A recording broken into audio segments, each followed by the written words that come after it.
जयो राधा माधवा कुंज विहारी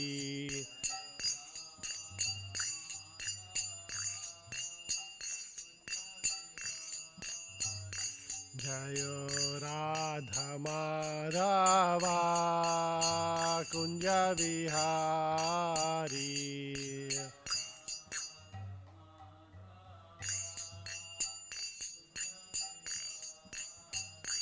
जय गोपीजन वल्लभा गिरिवरधारी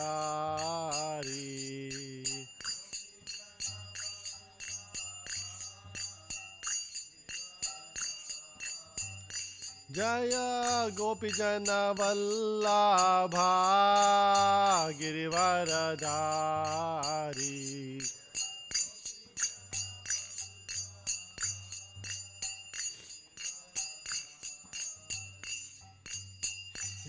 यशोदानंदन व्रज जनरंजन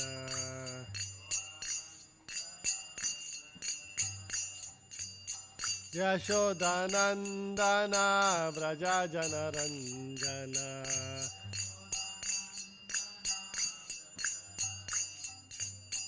यमुना तीरावनचारी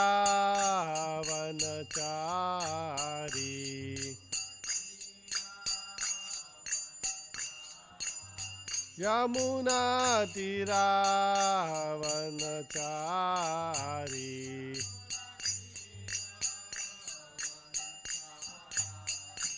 जयो राधा माधवा कुंज विहारी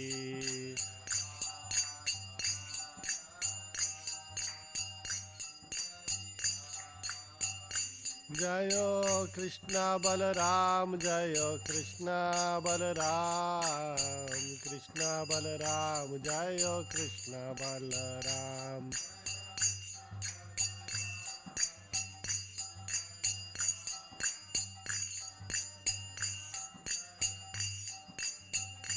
जयो निताय गौरंगा जयो निताय गौरंगा निताय गौरंगा जयो निताय गौरंगा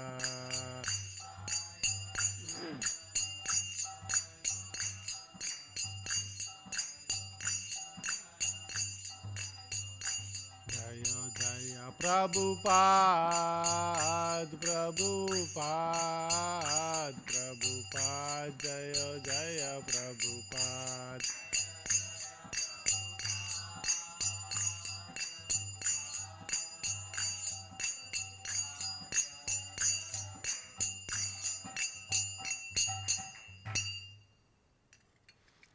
ओम नमो भगवते वासुदेवाय ओम नमो भगवते वासुदेवाय ओम नमो भगवते वासुदेवाय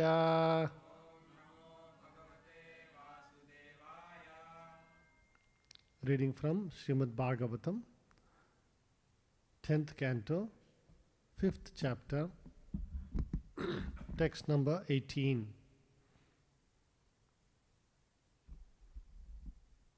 Please repeat after me. Tata arabhya nandasya Tata arabhya nandasya Vraja sarva samruddhiman Vraja sarva samruddhiman Hare nivasatma gunai Hare nivasatma gunai Rama kridham abhun rupa Rama kridham abhun rupa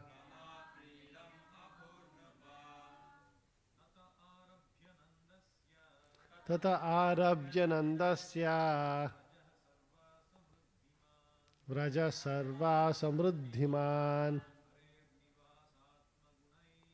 Hare nivasatma gunai. Rama krida nabun rupa.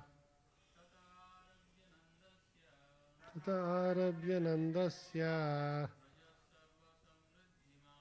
Vraja sarva samruddhiman.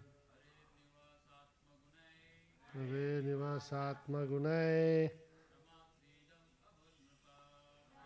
Kridan abunapa. Tata arabhya nandasya. Sarva samruddhiman. Hare nivasatma gunai. Rama kridana bundripa.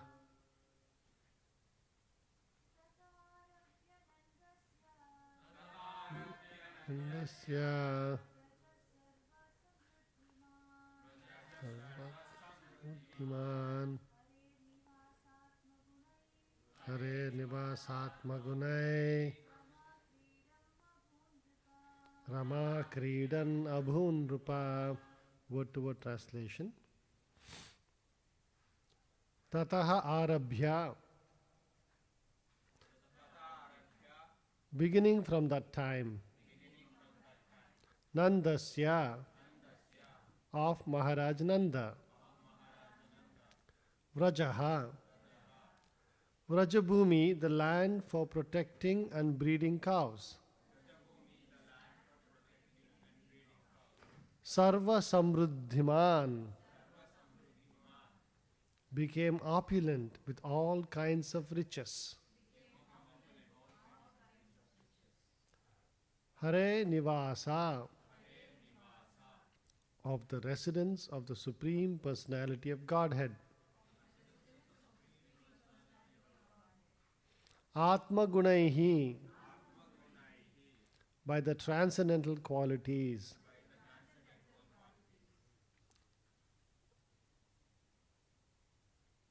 Rama Akridam,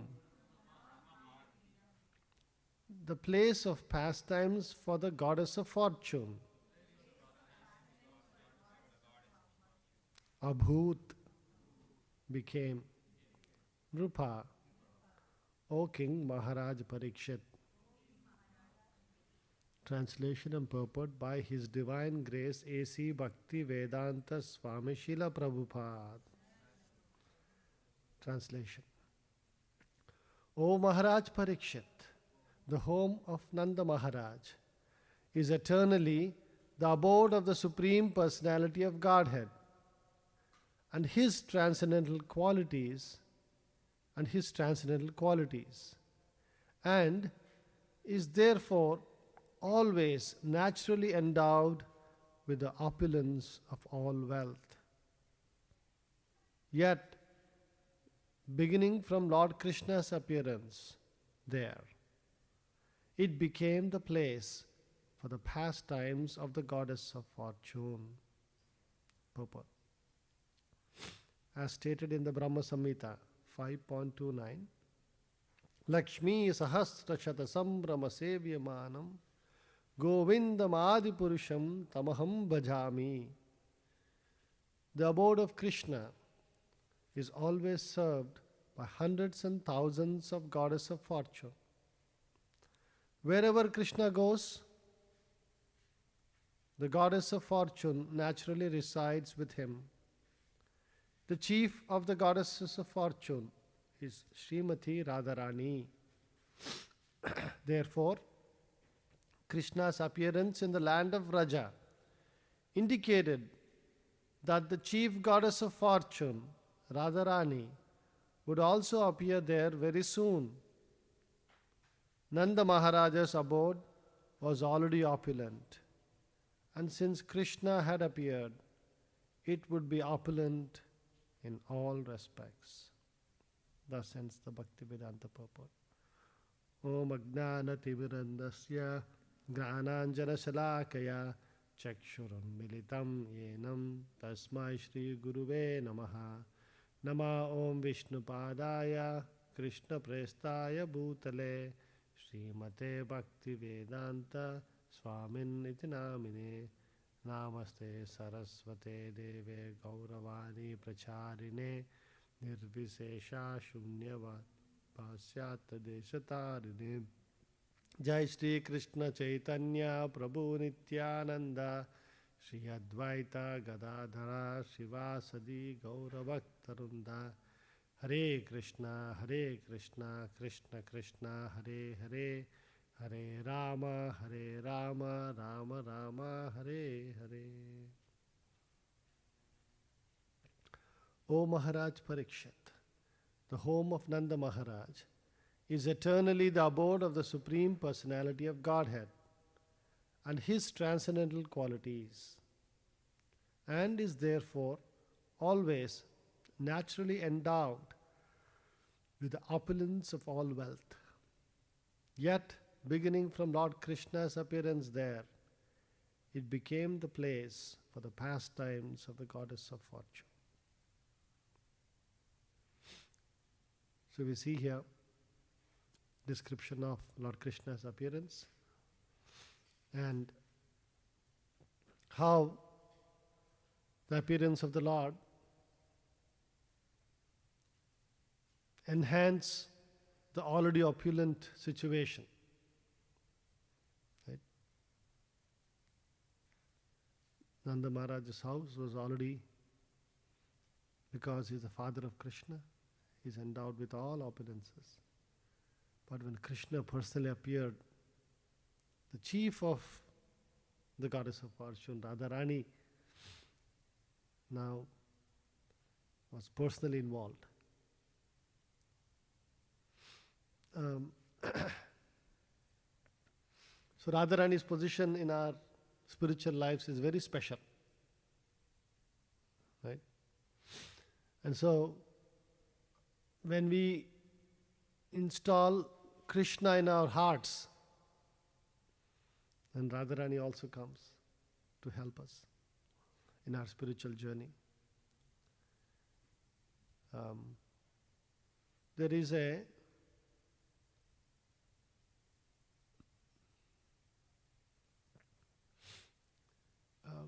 are descriptions of how we can invoke the blessings of Radharani in our lives.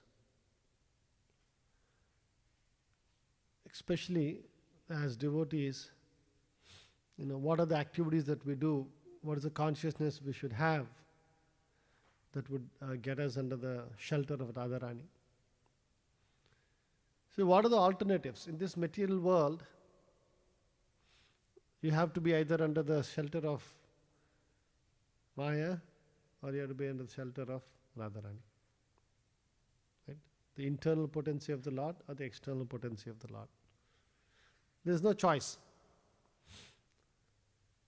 And the external potency of the Lord has very strict rules and regulations. And she is quite merciless. Right? You will see Durga Devi, all her, I forgot how many arms does she have? 10 arms, huh? I don't even know what all she has, but lots of very ghastly weapons in each one of them. And as soon as you make a mistake, there's a correction. And the reason for that is actually for our own good. Because in this material world, as soon as living entities become endowed with certain amount of opulence and power and ability to influence other living entities, the jiva manifests. The jiva comes to this material world thinking that, I want to be the center of attraction, attention. Just like Krishna is. But they do not understand how Krishna is the center. Krishna is the center out of his loving relationships with all of his devotees. He is not the center by force. But the living entities, when they try to become the center, their ability, there is very limited, what shall we say, areas of influence that they have, that they think they have. Because now they are in the midst of other living entities who also want to become the center. Everybody wants to be in the center. Nobody wants to be in the periphery. So then what happens? It is like Charles Darwin says, survival of the fittest. And this manifests itself in very ghastly forms in this material world. Actually, as living beings, as human beings, having got a human birth,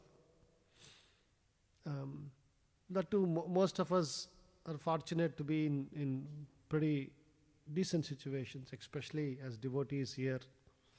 We really do not experience that. But the material world, in this material world itself, within the world that we live in, there are living entities, who are put in very unfortunate situations, both in the human being species also, and also more so in the animal species. See, sometimes we have to properly understand the life of some animals to then appreciate the value of human life. In my office, I have this very big window, and I'm just working or doing something, and a lot of hours of meetings, so I just keep looking out most of the time. And there are two chipmunks over there who are very busy and they invariably catch my attention. There is one chipmunk, I can see there's one little bit darker chipmunk and one lighter chipmunk. The darker fellow seems to be a little bit more diligent. When the acorns were all falling, he was very diligently collecting and storing them and all that. The other fellow was a little lazy, I could notice. And now winter has come, and that fellow is coming and is raiding the other chipmunks food store. And it seems these chipmunks they have a brain, that the precision location of these things, they have studied a lot of, as usual, a lot of PhDs have done research on them, and they have very precise place they put, and they know in their brain all the locations they have put. The others who have not put has to randomly look. So this the lazy chipmunk, he was coming and randomly looking. Obviously, he's not finding, because all those brown mulch is there, and he's trying to find where the acorns are. He looked here, there, looked there, and then suddenly he saw the glass, because it's from that side it's a glass. And then he's thinking that there is more mulch on the other side. He's coming and hitting the glass. And I'm like, what is going on? I'm looking here. This small chipmunk is coming, and multiple times he's looking like this, then he'll come running and try to hit the glass. Because he's thinking that there is more mulch on the other side and I can go look over there. I can imagine on a daily basis, most animals' life is spent in searching for food. And as you can imagine, when he is doing this, the other chipmunk will notice, he'll come running and chase him. And that's not the only things, right? There are birds circling. They have their own predators, and there is a cat that keeps doing the rounds, who is like, oh, you should see him chasing these chipmunks. These cats are merciless. They are so fast. The reflections are milliseconds of reflections. They say that if a cat, you put a cobra in front of a cat, that cobra cannot bite the cat. It's practically impossible. Because by the time the cobra does this and goes like this, the cat's reflexes are in 50 milliseconds. That is they'll jump up. You know. But these animals, the whole life and existence is just spent eating, sleeping, mating, defending. Might is right. And they're fighting each other. When somebody is strong and somebody is full of power and this, he will overpower everybody else and be the center. And everybody else is waiting. When I can become the center. Moment little weakness comes, he is deposed. Right? But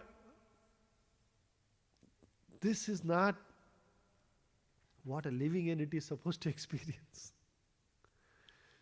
We are all meant to experience the unlimited opulence of the Supreme Lord in the spiritual world, under the shelter of Radharani. And Radharani's special mercy is that she wants to, very eagerly she's looking forward how to put this living entity in front of Krishna. Oh, what wonderful qualities all these devotees have. I don't have anything. Srila Bhaktivinoda Thakur, in one of his songs, he says, Radha bhajane yadi mati nahi bela, Krishna bhajana tava akarana gela. If one does not worship Radharani, the worship of Krishna is meaningless. Very strong word. If one does not worship Radharani, their worship of Krishna is meaningless. So we should be so eager to put Radharani in the center of our lives and to be under her care, loving care. Not under the stringent laws of Maya, Durga. Now, how do you get under that shelter? This is wonderful story of Raghunatha Dasa Goswami. He was actually under the quote-unquote loving care of Maya Devi also. Because his level of opulence in this material world was practically unparalleled. The Chaitanya Charitamrita compares his life.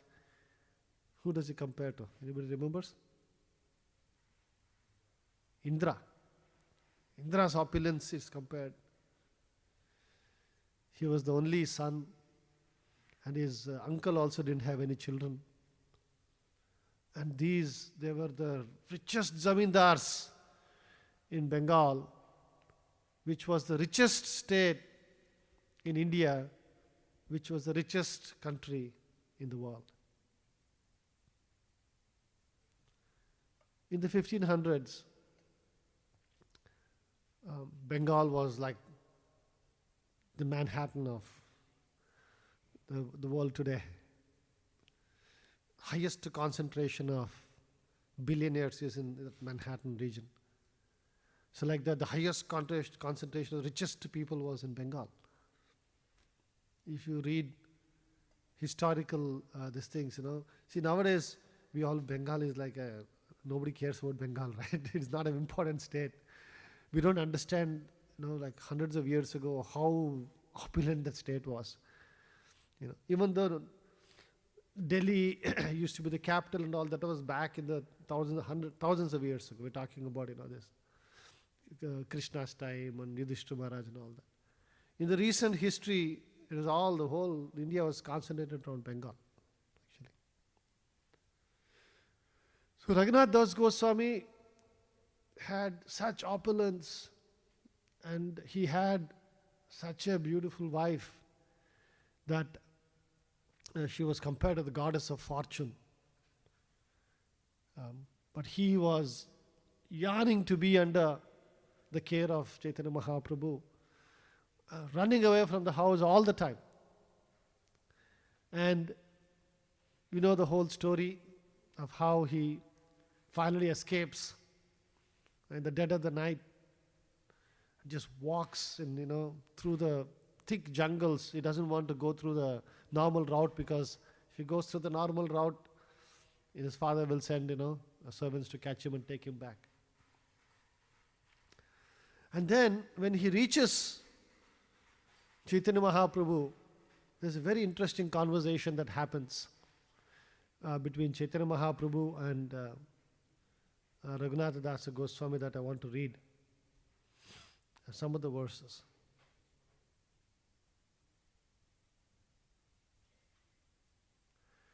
So, Swarup Damodar Goswami was Chaitanya Mahaprabhu's secretary.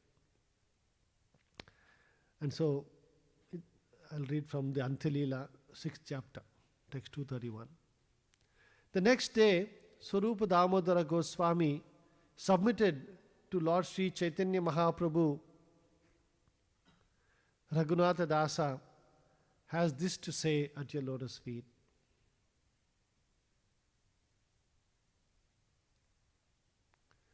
I do not know my duty or the goal of my life. Therefore, please personally give me instructions from your transcendental mouth. Smiling, Sri Chaitanya Mahaprabhu told Raghunatha Dasa, I have already appointed Swarupa Damodara Goswami as your instructor.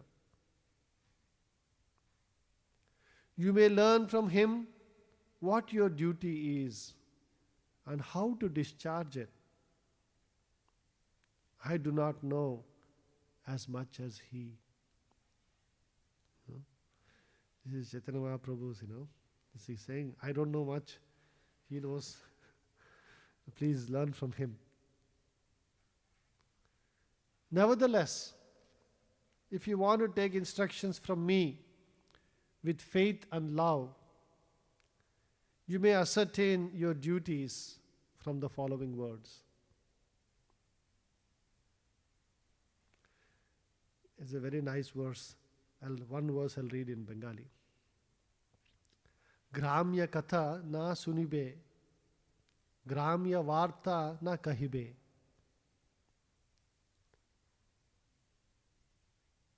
Bala na kaibe, Ara bala na paribe. Do not talk like people in general or hear what they say. You should not eat very palatable food, nor should you dress very nicely. Like, oh, little strict instructions. The first one is okay, fine. We won't talk with ordinary people. We want Gramya Katana, Shunibe, Gramya Varta. If you really think about it, most of people's existence today is spent in Gramya Reel Varta.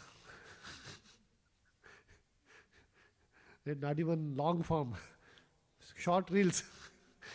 But, their whole existence is just mesmerized by this Gramya Katha. And you should not eat very palatable food, nor should you dress very nicely. You see, Srila Prabhupada, when he was giving instructions for his initiated devotees, as they became more serious, initially all he said was, just chant Hare Krishna, do whatever, no problem. Right? And then somebody became serious and could come and ask, Prabhupada, what should I do next? What should I do next? Because if you really sincerely chant, if you sincerely, practice, there will be transformation in your heart. And then you are more eager. How can I become better? How can I this? Prabhupada would give more instructions. There are many instructions for devotees who are struggling to control the senses. Prabhupada, we should say, eat simple food. Right? No, just eat some simple rice dal. Don't, eat opulent food, because opulent food automatically increases, the urge for sense gratification. Right? They say that, the The mouth, the belly, and the genitals are in one line. If you eat very opulent food, it goes to stomach, goes to genitals, and it automatically increases the attraction. Similarly, on dressing simply, there are many devotees, obviously, devotees who have surrendered their lives, they dress like devotees. And it's very simple, right? For men, it's even more simple. Just on simple cloth, dhoti cloth, and on kurta, and then, same color, so you don't have to worry about color combination and these things. Right? So then all you need is one color of something, and then it's all, every day the same color. No special color significance for festivals and parties and all that. And then even for Matajis, many Matajis remember this. Those who are very serious, they were asking more. Prabhupada would say, oh, you know what? He in fact personally got, when he went to one of the India trips, I said, he bought just plain saris with just simple borders. Many of them just white in color and everything. And then many mothers say, oh, that makes my life so simple. And that's why, as they get older, Vanaprasthis especially, then Mataji is also almost dressed like Prabhu, the simple color, this, so they don't have to worry about, complications. So let's read a little more. These are, then the other ones are very, where Chaitanya Mahaprabhu says in other places, you'll immediately recognize. Amanina, manadina, Amani, manada, hana, Krishna nama, sabha labe, Vraje Radha Krishna seva, manase karibe. Just like in the Shikshamrita, it says, Amanina, manadina, kirtanaya sadahari. Similar here. Do not expect honor. Amani, manadahana. But offer all respects to others. Always chant the holy name of Lord Krishna. And within your mind, render service to Radha and Krishna in Vrindavana. Radha Krishna seva, manase karibe. In the mind, manase karibe.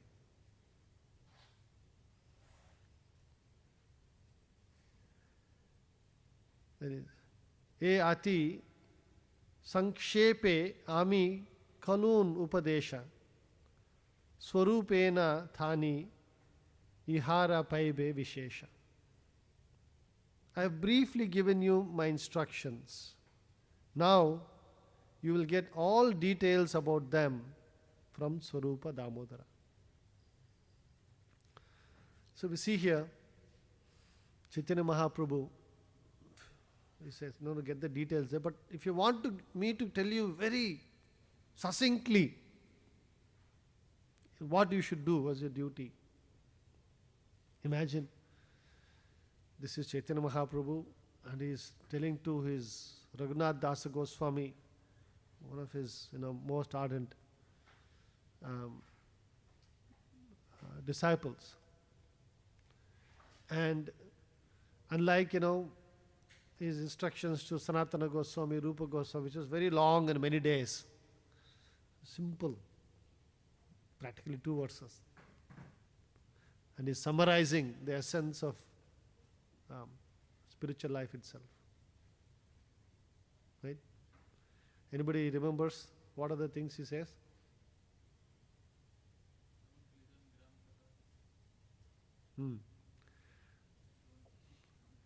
Don't listen to Grama Katha, don't speak Gramya Katha. Then? Eat simple. Dress simple. Let's count how many, right? No Gramya Katha. Don't talk and don't hear. Eat simple, dress simple. Then? Give respect to all. Yeah? Don't expect any honor, and give honor to everybody else. Right? If you may want to call it, let's call them as 2. And then, this is sort of the preparation, foundation. Then he says, always chant the names of Krishna and Radha within your mind. Sorry, always chant the holy name of Krishna, maybe seventh one, and then within your mind, render service to Radha Krishna in Vrindavana. So this chanting of the holy names, I think we're all very familiar, right? That's our main process. The other six are helping you to lay the foundation. Like, how do you make your life simple? How do you make it more conducive for attracting the mercy of Radharani? And then Radharani's worship. Worshipping of Radharani is so critical. So Raghunatha Dasa Goswami,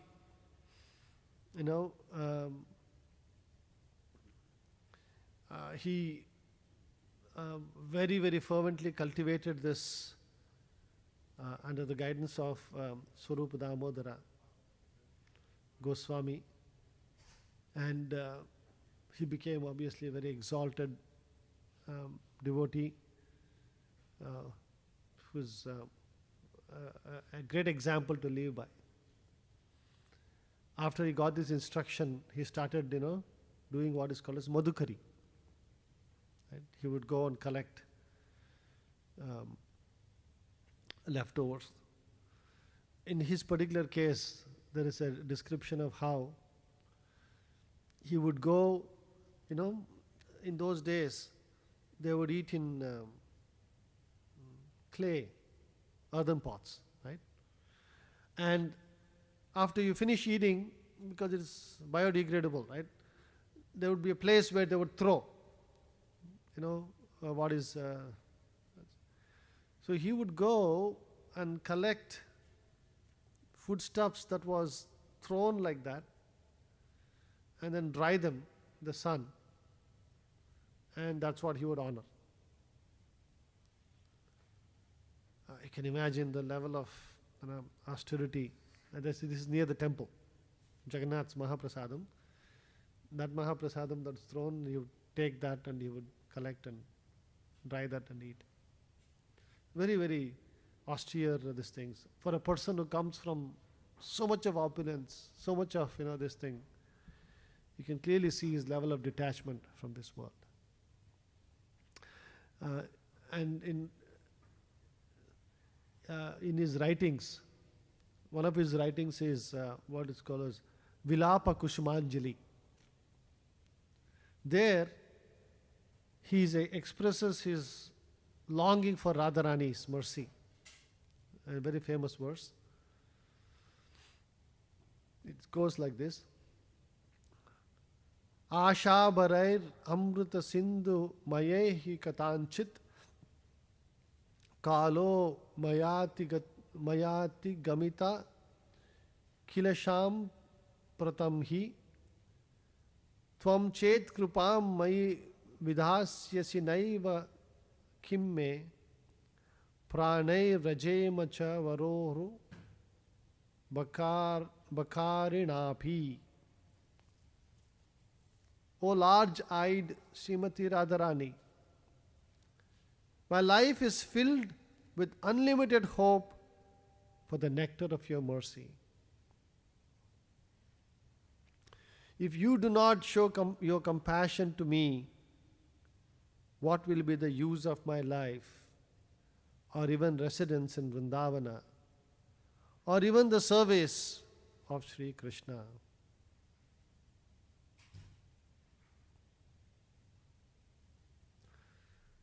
So, we should reflect on this instructions to Raghunath Das Goswami and how to attract the attention of Srimati Radharani. One of the main steps over here, as Chaitanya Mahaprabhu is telling, please work under Swarupa Damodar Goswami. He will instruct you. Right? So we also have very fortunate to be under the shelter of His Divine Grace A.C. Bhakti Vedanta Swami Srila Prabhupada, the dearmost servant of Srimati Radharani. And so by serving him and his mission, we can attract the attention of Srimati Radharani. With his recommendation, we can come under the recommendation of Srimati Radharani. Because ultimately she has to recommend to Krishna. If it does not recommend, we don't have any hope. And then surrender and renunciation. So there is no substitute for this. There is no other. You have to, take up the life and sincerely, practice and look for the mercy of Srimati Radharani. So we see how Raghunath Das Goswami was so surrendered and how he gave up all his material opulence and focused on purifying himself,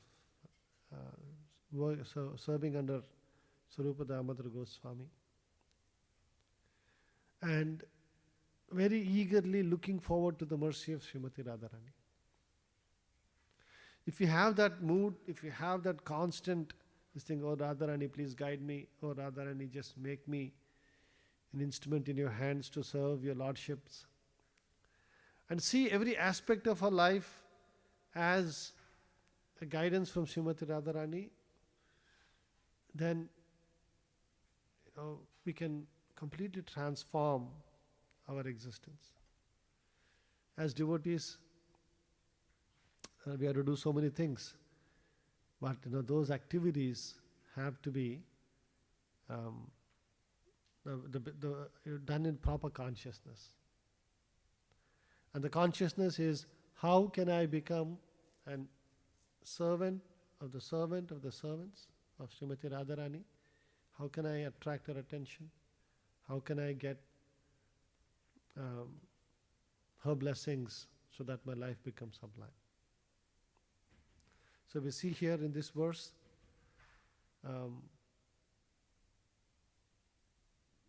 by the appearance of Krishna in the house of Maharaj Nanda,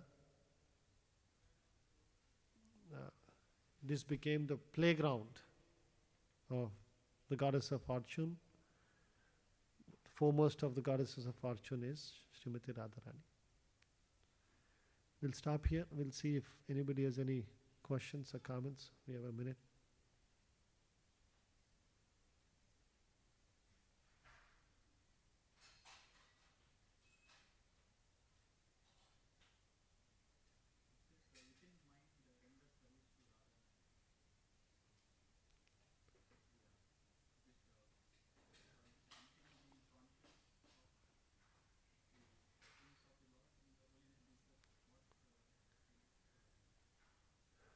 So actually, as Madhupana Prabhu keeps emphasizing again and again, especially in our initial stages, chanting time, only hearing the chanting and nothing else.